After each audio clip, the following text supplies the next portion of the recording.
président centrafricain Faustin Archange Touadéra séjourne depuis ce matin au Burkina Faso pour une visite de travail et d'amitié de 24 heures. Il a été accueilli à son arrivée à l'aéroport international de Ouagadougou par son homologue Roch-Marc Christian Kaboré. L'ambassadeur américain Tulinambo Mouchengi dit au revoir au pays des hommes intègres. C'est sur sa page Facebook qu'il l'a annoncé. Et puis, la révision constitutionnelle n'est pas la priorité des Burkinabés. C'est la conclusion d'une enquête menée par le Centre pour la gouvernance démocratique, CGD. Les détails dans un instant. Voilà, c'est ce qui fait le sommaire de l'actualité de ce mardi sur la radio B24. Bonjour à tous et bienvenue. Le président centrafricain Faustin Archange Touadéra est arrivé ce mardi 8 novembre 2016 en début de matinée à Ouagadougou pour une visite d'amitié et de travail de 24 heures. Il a été accueilli à son arrivée à l'aéroport international de Ouagadougou par son homologue burkinabé Roch-Marc Christian Kaboré. Durant son séjour de 24 heures, le chef de l'État centrafricain échangera avec le président des relations de coopération entre les deux pays. Écoutons le président Faustin Archange Touadéra à sa descente d'avion. Il est au micro de Kreta. Et nous sommes venus là rencontrer le président Kaboré pour échanger et renforcer notre coopération, formaliser cette coopération que nous voulons vraiment dans l'intérêt de nos deux populations.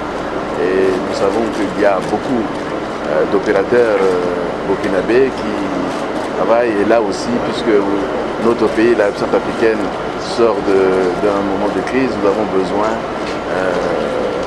de venir donc pour que nos frères puissent aussi aller nous aider à reconstruire la République centrafricaine. C'est aussi dans ce sens que nous sommes là, mais nous profitons de l'occasion que vous nous donnez pour remercier très sincèrement le président Kaboré et le peuple burkinabé qui a accepté de nous recevoir et tout le gouvernement.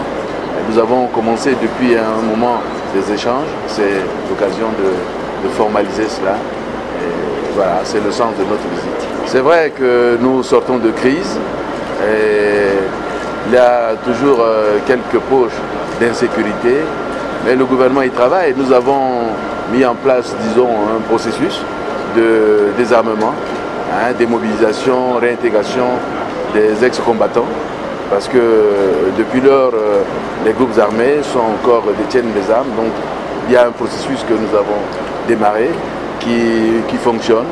Il y a encore quelques groupes qui sont réticents, mais nous, par le dialogue, nous essayons de rassembler tous les Centrafricains autour de nous pour qu'ensemble nous puissions bâtir notre pays.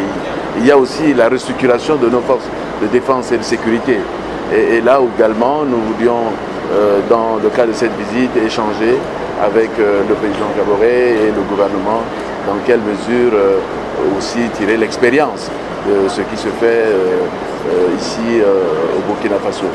Et bien entendu, il y a la grande question de la réconciliation nationale, du vivre ensemble. Toutes ces questions sont dans l'un des piliers de notre stratégie pour la relance et la réconciliation nationale. Notons que cette visite dans la capitale burkinabé est la suite d'une tournée qui a déjà conduit le chef de l'État centrafricain en Côte d'Ivoire. Reçu par Alassane Ouattara, il a indiqué être venu s'inspirer de l'expérience ivoirienne en matière de sortie de crise, notamment sur le processus de désarmement, démobilisation et réinsertion qui, à en croire le président centrafricain, s'est déroulé avec beaucoup de succès en Côte d'Ivoire. Et comme je vous le disais en titre, l'ambassadeur américain Tulinambo Mouchengi a fait ses adieux au peuple burkinabé dans un message signé à son nom et posté sur la page Facebook de la représentation diplomatique. Il dit au revoir au peuple burkinabé. Dans ce message de revoir, le diplomate américain a surtout remercié les Burkinabés pour tout ce qu'ils lui ont appris et apporté. Il a conclu par un May God bless Burkina Faso, c'est-à-dire Dieu bénisse le Burkina Faso. Tout autre chose à présent, le Centre pour la gouvernance démocratique CGD a remis au président de la Commission constitutionnelle hier lundi 7 novembre 2016 les résultats d'une enquête sur les attentes des citoyens burkinabés réalisée dans le cadre de l'évaluation du programme présidentiel par le biais de la plateforme Présimet BF.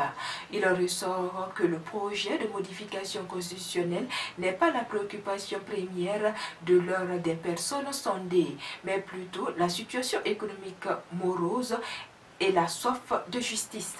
Il ressort que l'opinion publique est impatiente de consommer la rupture avec les méthodes et pratiques des dirigeants déchus et que les citoyens sont davantage préoccupés par la situation socio-économique encore morose et par la soif de justice.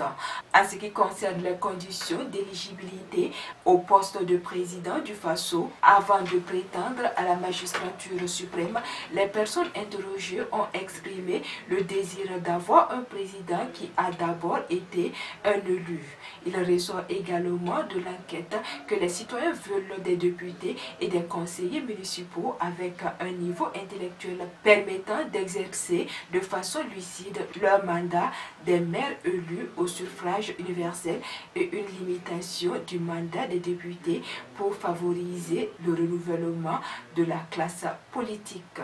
Il faut noter que la commission constitutionnelle a été installée le 29 septembre 2016 par le chef de l'État avec pour but de faire une proposition d'avant-projet de loi en 60 jours. La Société nationale d'aménagement des terrains urbains Sonature organise une vente de parcelles au Burkinabé. Ce lundi 7 novembre 2016, ce sont des milliers de postulants qui ont pris d'assaut cette société. Cette opération consiste à déposer un dossier afin de participer à un tirage au sort public. Le directeur général de la Sonature, Claude Aubin Tapsoba, justifie cette démarche par la nécessité de faire des recettes. Au total, c'est 1150 parcelles à pourvoir et la ville de Ouagadougou en compte 420. Cette opération devrait permettre de recouvrer environ 8 milliards de francs CFA selon le directeur général. Une importante réunion de diffusion et de dialogue politique pour l'Afrique de l'Ouest et centrale sur la série 2016 du lancer portant sur l'allaitement maternel et sur la résolution de l'Assemblée mondiale de la santé AMS a lieu les 7 et se poursuit ce 8 novembre 2016 à Ouagadougou.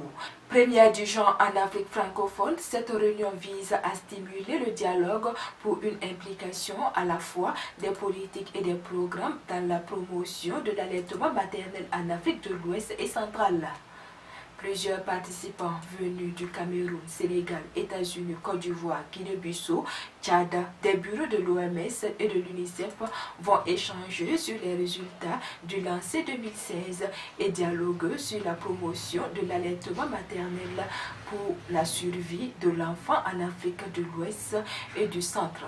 Les organisateurs de cet atelier international espèrent profiter de la série du lancer sur l'allaitement maternel et la résolution de l'Assemblée mondiale de la santé pour souligner l'importance des initiatives politiques nationales afin de soutenir et protéger notamment l'allaitement maternel exclusif.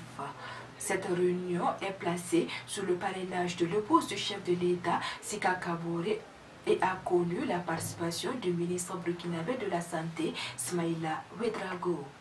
Dernier élément de ce journal, et parlons de la crise à la Cameroun où le délibéré du procès pour faux et usage de faux a été renvoyé au 19 décembre 2016. Le feuilleton judiciaire qui court actuellement à la centrale d'achat des médicaments essentiellement génériques et des consommables médicaux, CAMEG, ne connaîtra pas son épilogue de sitôt. Hier lundi, le tribunal de grandes instances de Ouagadougou, qui avait à son rôle d'audience l'action intentée par les avocats de Dr Bokar Kouyaté et Dr Jean Chrysogomo Kadeba, respectivement président du conseil d'administration et directeur général de la CAMEG, contre le nouveau président du conseil d'administration, Dr Salifou Konfé, le nouveau directeur général, Dr Damien Koussoubé, et la nouvelle présidente du comité de supervision contesté, Ruto Sawadogo, n'a pas pu rendre le verdict. Ces derniers sont poursuivis pour faux en écriture, faux et usage de faux. L'issue du procès ne sera pas connue avant le 19 décembre, date de renvoi des délibérés. Et c'est ici que je prends congé de vous. Merci d'avoir été des nôtres et excellente journée à vous.